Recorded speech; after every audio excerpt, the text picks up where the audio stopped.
আসসালামু আলাইকুম বন্ধুরা, তোমরা সবাই কেমন আছো? আশা করি সকলেই ভালো আছো। আমিও বেশ ভালো আছি। তো আজকে আমি বানাচ্ছি আরেকটা চিতই পিঠা। তো এই চিতই পিঠাটা আমরা খাওয়ার জন্য বানিয়েছিলাম। আমরা এটাকে বলি বড় চিতই। তো এই চিতই পিঠাটা আমাদের আর একটা কারণে খাওয়া হয়নি।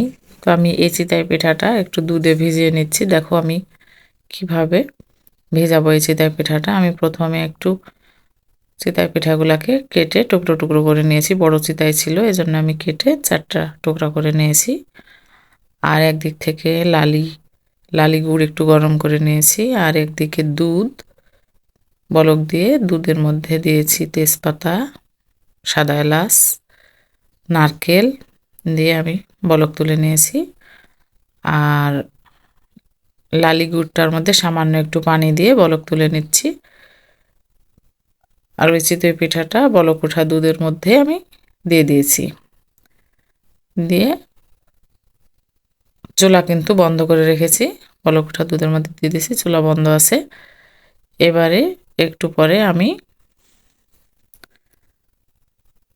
ওই লালি গুড়টা সামান্য একটু ঠান্ডা করে নেব। ঠান্ডা করে নিয়ে আমি এই পিঠার মধ্যে ঢেলে দেব। আমাদের বাড়িতে বানানো লালি গুড়, তো এই জন্যে গুড়ের রঙটা অনেক সুন্দর হয়েছে এবং অনেক বেশি রং হয়। এই যে আমি আস্তে আস্তে করে মিশিয়ে নিচ্ছি। এভাবে করে ঢেলে দিব। গুড়টা একটু ঠান্ডা করে ঢেলে দিয়েছি। আর এবারে আমি একটু হালকা হাতে দুধের সাথে গুড়টা মিশিয়ে নিচ্ছি। এভাবে আমি মিশিয়ে ঢেকে রেখে দেব কিছুক্ষণ, আধা ঘন্টা মতো। ঢেকে রাখার পরে আমি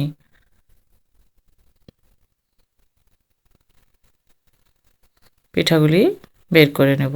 পিঠাগুলি ভালোভাবে ভিজিয়ে রেখেছিলাম। এরপরে আধা ঘন্টা পরে আমি পিঠাটা ঢেলে নিয়েছি। এই যে তোমাদেরকে একটু কাছ থেকে দেখিয়ে দিচ্ছি। পিঠাটা অনেক সুন্দর হয়েছে। আর দুধ, বাড়িতে বানানো লালি গুড়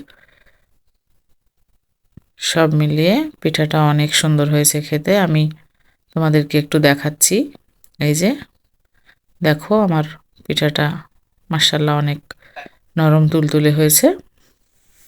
তো বন্ধুরা, প্লিজ তোমরা আমার চ্যানেলটাকে যারা দেখছো সাবস্ক্রাইব করো, লাইক, কমেন্ট, শেয়ার করো। তোমাদের একটা লাইক আমার ভিডিওটা অনেকের কাছেই পৌঁছে দেবে। এভাবেও কিন্তু তোমরা চিতই পিঠা ভিজিয়ে খেয়ে দেখতে পারো, অনেক সুন্দর হয়। তো আজকের মতো এখানেই বিদায় নিচ্ছি। আল্লাহ হাফেজ, সবাই ভালো থেকো।